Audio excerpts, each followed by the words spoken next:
Ji students, welcome to GS academy.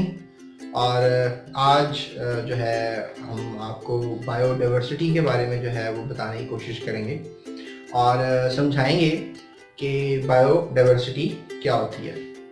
तो बड़ा interesting chapter है, बहुत सी इंफॉर्मेशन चैप्टर में मौजूद है, लेकिन स्टूडेंट्स इसको बस ऐसे ही पढ़ कर चले जाते हैं गैर जिम्मेदाराना तरीके से, और शायद लाइफ के बारे में और इस ज़िंदगी के बारे में, इस दुनिया पर क्या हो रहा है, ये समझ नहीं पाते। तो स्टूडेंट्स, आज के इस लेक्चर में हम उन तमाम बातों पे फोकस करेंगे जो इस चैप्टर से रिलेटेड है। स्टूडेंट्स, बायो का जो लफ्ज़ है आप सबको पता होगा, इसका मायने है लाइफ, और डाइवर्सिटी का मतलब जो है वैरायटी है, वैरायटी विद इन स्पीशीज।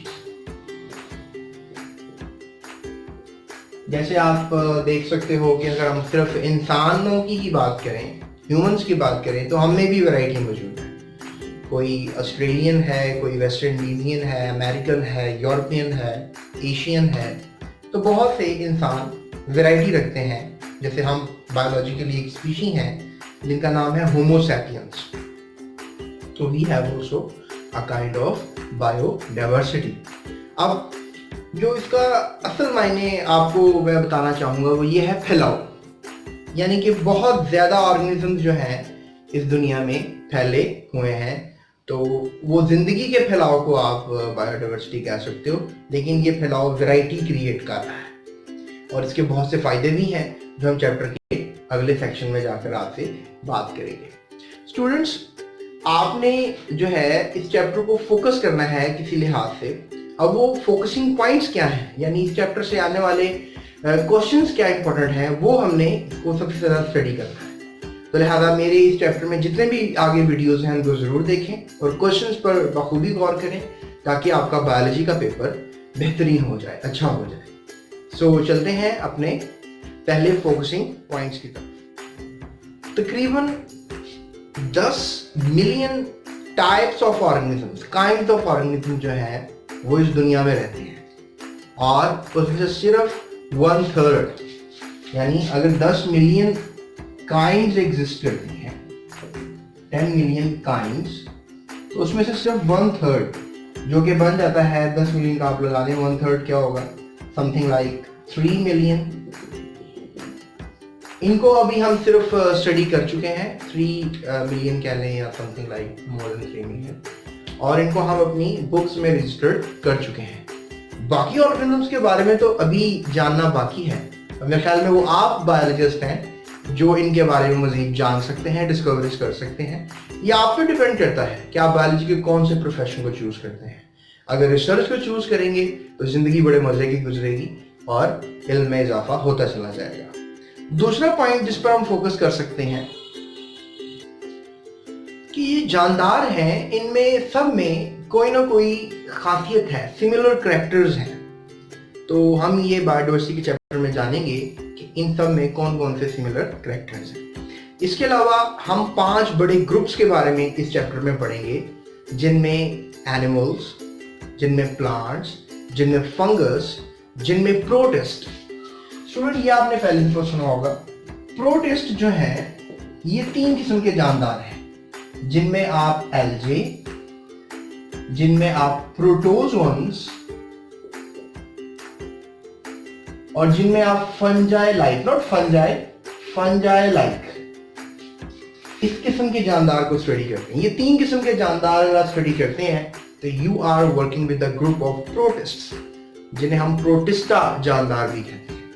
और स्टूडेंट, सबसे आखिर में सबसे पुराने ऑर्गेनिजम्स, बैक्टीरिया, जो आज भी एग्जिस्ट करते हैं, ये भी इस ग्रुप का हिस्सा रहेंगे। तो 5 बड़े ग्रुप जो हैं वो हमने अभी तक डिस्कवर किए हैं। स्टूडेंट्स, इस चैप्टर में हम जानेंगे कि किसी भी जानदार को नाम कैसे दिया जाता है और उनको क्लासिफाई कैसे किया जाता है। उनकी क्लासिफिकेशन करना भी इस चैप्टर का हिस्सा होगा, और उनको नाम कैसे दिया जाता है ये भी इसका एक हिस्सा होगा। स्टूडेंट्स, उसके बाद हम जो है इस चैप्टर में आगे चलेंगे और हमारा नेक्स्ट टॉपिक जो होगा वो होगा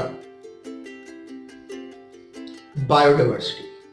बायोडाइवर्सिटी क्या है? बायोडाइवर्सिटी कह लेंगे it's the variety with in species और बिटवीन स्पीशीज और विद इन स्पीशीज, किसी स्पीशीज के दरमियान वैरायटी का एग्जिस्ट करना या स्पीशीज के अंदर ही वैरायटीज का एग्जिस्ट करना जो है ये बायोडाइवर्सिटी कहलाएगा।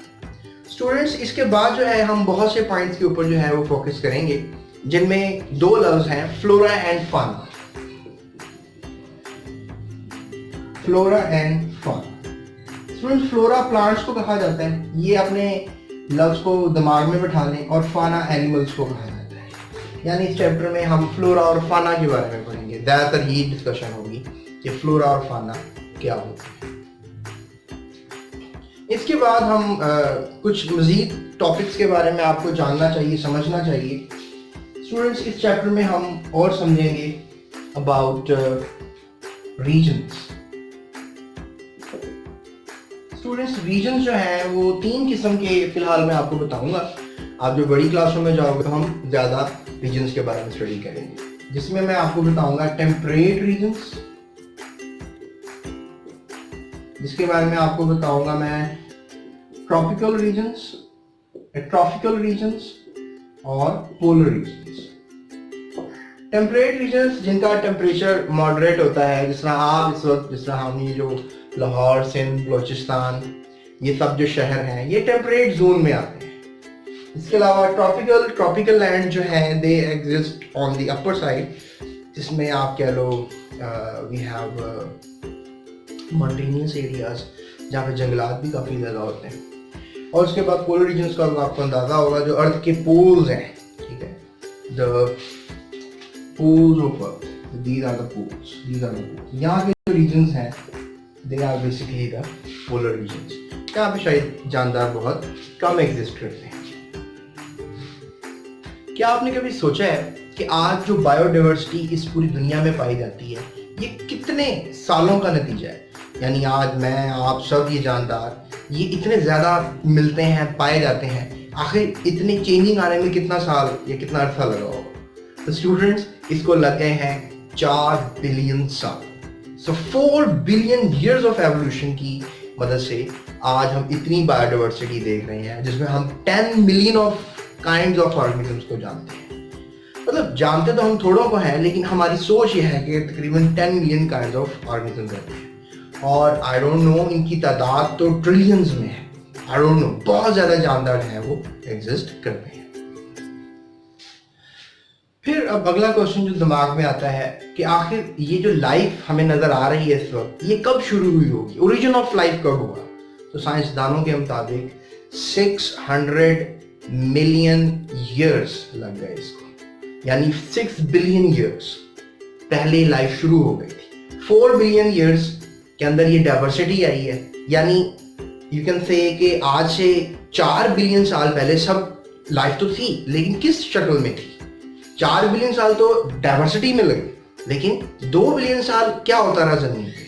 तो स्टूडेंट्स, 2 बिलियन साल पहले भी लाइफ थी, यानी 6 बिलियन साल पहले, 600 मिलियन साल पहले लाइफ थी, लेकिन यू कैन से दैट कि वो सब बैक्टीरिया की शक्ल में थी। यानी एवोल्यूशन स्टार्ट हुई, जिंदगी जमीन पर जब आ गई थी, उसको गुजर चुके थे तकरीबन 2 बिलियन साल। 2 बिलियन साल के बाद एवोल्यूशन हुई, एक इर्तिका हुआ, चेंजिंग्स आई, और आज 4 बिलियन साल हो गए इन चेंजिंग्स को आते हुए, और आगे भी आएंगी। राइट, आप देख रहे हैं आज से 20 साल पहले हम टेक्नोलॉजी में किधर थे, और अब देखें हम टेक्नोलॉजी में कहाँ हैं।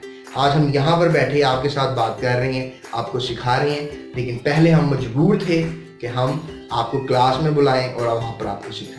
लेकिन आज डिजिटल वर्ड्स की बिना पर हम आपको यहीं पर लेक्चर्स दे रहे हैं। So look at that, it's origin of life, its evolution of life, and it's totally biodiversity. जी स्टूडेंट्स, तो ये थे कुछ इंपॉर्टेंट पॉइंट्स इस चैप्टर में जो मैंने आपसे डिस्कस किए कि 10 मिलियन काइंड ऑफ ऑर्गेनिजम्स हैं, ग्रुप्स हैं 5। इसके अलावा we going to talk about similarities and dissimilarities और डिफरेंट क्लासिफिकेशन होगी, और बायनॉमियल नोमेनक्लेचर यानी नेमिंग दी जाएगी जानदारों को, क्लासिफिकेशन के साथ जो है वो नेमिंग भी होगी। उसके अलावा फ्लोरा फाना जैसे टर्म्स मैंने आज इंट्रोड्यूस करवाई हैं आपको, और इसके अलावा मैंने बायोडाइवर्सिटी की आपको बात बताई है क्या होती है, और इसके अलावा मैंने बताया कि एवोल्यूशन कितने साल हो गए आते हुए, और ये जो ज़मीन पर ज़िंदगी पनपती थी ये तकरीबन 6 बिलियन साल पहले या 600 मिलियन साल पहले पनपना शुरू हुई थी। सो आई होप आपको कुछ ना कुछ इस वीडियो से हासिल हुआ होगा। मेरी अगली वीडियो है इंपॉर्टेंस ऑफ बायोडाइवर्सिटी, उसको ज़रूर देखिएगा।